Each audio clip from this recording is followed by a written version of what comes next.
Hey everybody, welcome back to Route 66 Restoration. Working here at the side of the frame on the 57.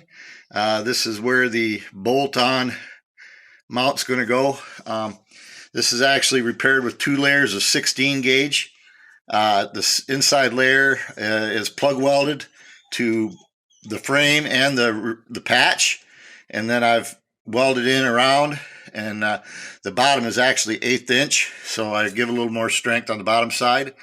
And then these 2 holes here are where the bolt-on spring perch is going to go. So getting ready to give this thing a coat of paint, and then I put the mount on.